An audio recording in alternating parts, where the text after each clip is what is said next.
Nova, excuse me. But it was Switchblade Jay White against Ricky Starks. And I like this match. There's a lot of good back and forth here. White got in most of the offense. Ricky was fighting a knee injury that he sustained during the match. And White was attacking his previously injured ribs because apparently he's still selling the Hobbs matches all these months later. But towards the end of the match, both of the men were running the ropes, and Starks was lining up for the spear. But Juice Robinson, who was on the outside, he tripped up Ricky, and White went in for the Blade Runner, but Ricky was able to counter, hit the ropes again, and then he landed the spear. White was then able to kick out, and he went into the corner as Ricky was pounding his chest. But the ref followed White into the corner, so this allowed Juice Robinson to come in with his chair, and he took a swing at Ricky. Ricky countered, grabbed a chair, hit Juice with it a couple times, and sent him out of the ring. And then White came back over to attack Ricky. Instead of Ricky throwing the chair out of the ring, Starks hits White in the midsection with it. The referee looks at him, goes, "Don't hit him again. I'm going to disqualify you." Ricky shrugs his shoulders, hits him across the back with the chair, and gets DQ'd. The rare disqualification in AEW. And even though I say that, they only had one 3 weeks ago, but still very rare DQ in AEW. After that, Ricky went headhunting with the chair, but Switchblade was pulled out by Juice at the last second, and Juice gave his great Ricky chant as they went back up the ramp. So, Producer Boy, I never go to you first. How did you like this match? I thought it was good. I enjoy both. This was a bad idea. Oh, actually, you know what? No. That's why I don't go to you ever. Oh, somebody threw him out. That's even better. Good shit. James, you actually like both of these guys. No. I want to hear from Producer Boy. I don't care what James has to say about this. Well, you know what? I'm hurting. I'm not removing him. That's not me. That's not me. But it was me the first time. It wasn't me the second time. It wasn't me either. But James, what do you think about this match? I was pretty high. The guy's a stud. He's got the body of a god. They've ruined him. He's been there for 3 weeks. They made him look like a fucking jerk off. He's in the main event. So I personally think Ay, Dios mío. I didn't do that. I swear to God, I didn't do that. It's fucking Danny. Well, I didn't remove Eric the second or third time. The third time was me. Right. He was being pointed. James, speak, please.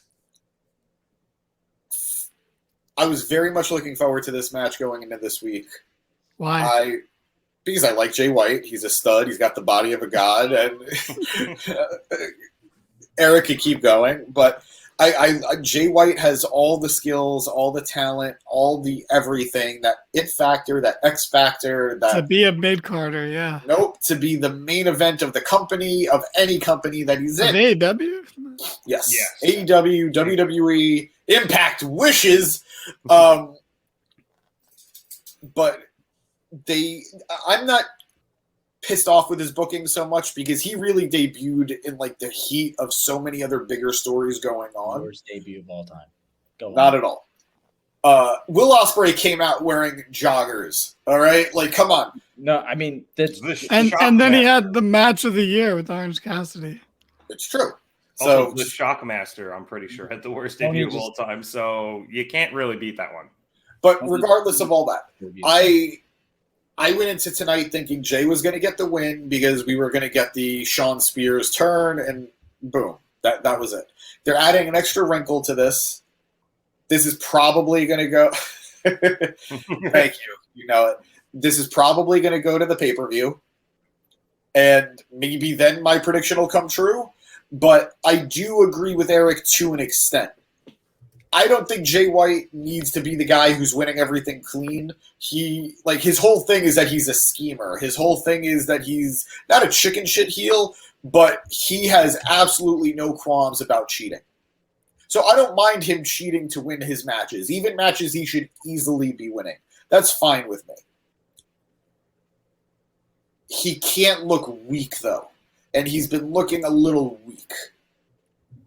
I agree And with that. granted, maybe Ricky Starks wasn't the best person to debut him against. It makes sense in a lot of ways. Ricky is super hot right now. He's a really well-liked babyface. You put Great matchup.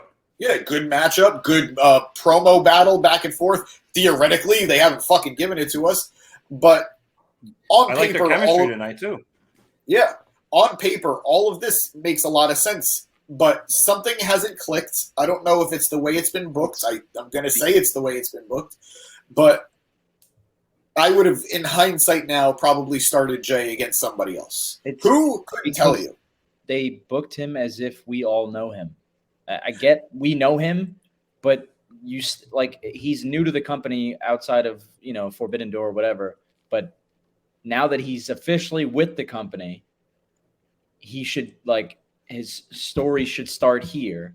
I disagree with that because you on from a different fucking country where we don't know what the fuck's going on over there, or like a whole nother Bullet Club storyline.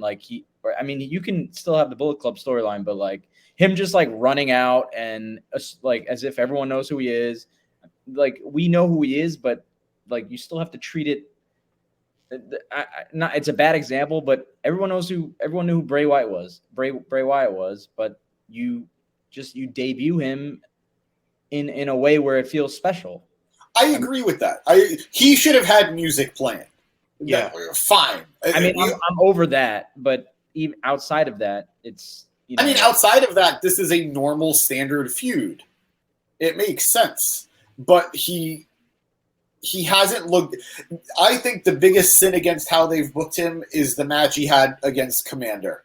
I like Commander a lot. He should have beaten a jobber in his first match. I made the example last time, but I forget who it was. But I remember when Kenny was doing his singles shit, and he was kind of doing what Punk did, where he would come out and have these 20-minute battles with guys that nobody's ever heard of, and it's like his really good match against Allen Angels. Both of them. Well, the one was mostly the first one that everyone got pissed about. Yeah. Well, the first one was because of the pandemic. Remember, that was when they were in the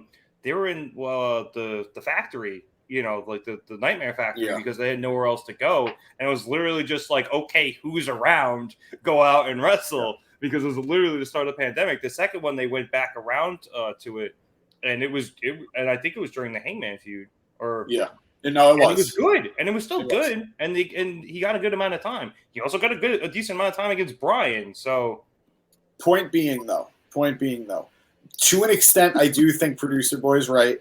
Jay needs to be booked a little bit more strongly, or at the very least, a little more consistently, so new audiences can really understand who he is and get to know who he is. He won against Commander clean. This match against Ricky Starks, he had help from Juice, but it's not no, I take that back. He did kind of cheat. He poking his thumb in the eye.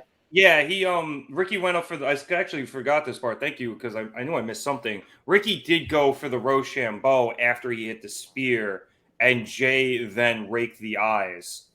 And I think actually that's when Juice jumped in with the chair. I did kind of screw that up because I was just typing a bunch of shit and kind of missed it. But you are right. Yeah, Jay did cheat to get out of the Rochambeau by raking the eyes. So, just to push back on what is saying right now about there being a lot of wrestling fans, and I agree to an extent. You got to introduce the guy. There are people who don't know him, but AEW is leaning into the fact, and they've publicly said this, that their fans are hardcore fans, and the majority of their fans, they expect to know somebody like Jay White. But even in the press today, Warner Brothers Discovery was saying that they're there to cater to their hardcore fans and hardcore wrestling fans because they know that's their audience. That's fine, but there's ways to do soft reboots where you can continue the story for hardcore fans, but for somebody turning on the TV, they go, "Who the fuck is this guy?" See, and this is where I do boots. All right, it doesn't even have to be for casuals, but I'm just saying, when they reboot DC and they do New 52, I am gonna start reading New 52, but I'll kind of understand what happened prior to that because of the way that they do things. which you kind of like fought against your own argument there. no, You'll say because when they did if I'm not mistaken, when they did New 52, they literally started from the beginning, right, James? right, but Yeah. there were some stories where they would mention, and you would kind of like get a feel for what they did in like this previous universe. So, to your credit, to your argument, I will agree with you. They can't lean into the notion that everyone's going to know what he's been in Japan. Fine. Totally okay with that. I agree with you on that. I disagree with you, though, that this should have been treated like his first appearance. Because as much as we might not want to acknowledge other stuff and we have to assume that people don't know everything from everywhere else, he was in the main event or one of the main events of one of their pay-per-views already. He's not a brand new guy. He's a guy who was involved in a top feud against one of their top baby faces and at the time one of their top heels with Hangman and Adam Cole. Right, so it's different now that he's now. I disagree entirely. He was on the show for a month, right? Or so, leading up to Forbidden Door. And even then, when they debuted him for Forbidden Door, it was like when Chris Jericho returned. They did it from backstage, where I guess it was kind of cool because you saw the back of his jacket. But I don't know.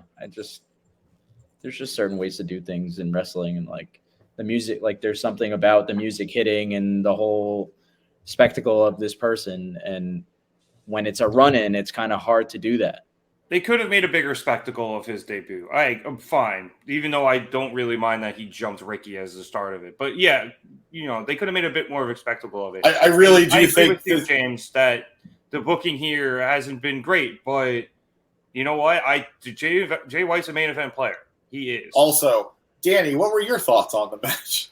Oh my God, thank you so much. So as far as the match between Jason Whitmore and Richard Starch, I thought it was fine.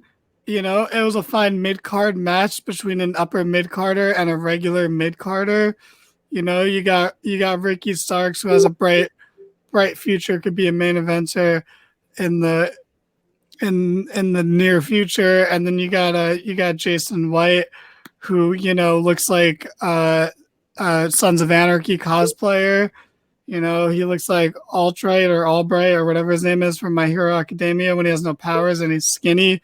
Which what the hell? I've never seen that show and it's garbage, but like everyone I know likes it.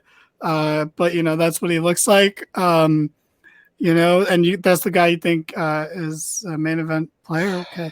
But the match, it was a lot of fun. I was kind of into the fact that they had a DQ because it's so rare that the fact that this got a DQ almost makes it feel more important than it is, because they used the DQ on this. Like, that's how I'm looking at it. Like, they used the DQ on this mid-card feud between an upper mid-carder and a fucking nobody NXT call-up guy. Like, that's somewhat of a big deal, bro. Like, who... what is it? Grayson White is his name, or Waller? Jay Waller? Oh God, Grayson Waller. That was the guy who's wrestling Ricky Starks tonight. You're saying? Where did this start? I know you do bits. How did this bit start? Was it just to mess with him? Mess with who? With Eric. I would never mess with him. I don't. Guy that you all think is going to be a fucking star, which is insane. He is a star. Nah, dude. Three of us are on the same page that he's a megastar. He's going to be dancing with Cameron and Naomi at the end of the month. You know what? It's my turn. Yeah, he now. probably is. Yeah. He might be good. I like how he was on your side. But, dude is, maybe he'll be TNT champion one day. I think that's not a high is bar. Completely ignoring everything Jay White's done in wrestling so far. I think wasn't that part of Producer Boy's point? He came in at a tough time in terms of like.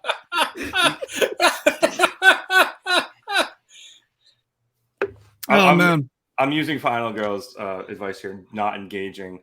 You know what? I'm just gonna move on. I can't do this. If you're just gonna be that ignorant, then there's no point in arguing with you. It's okay. It's okay. Breathe.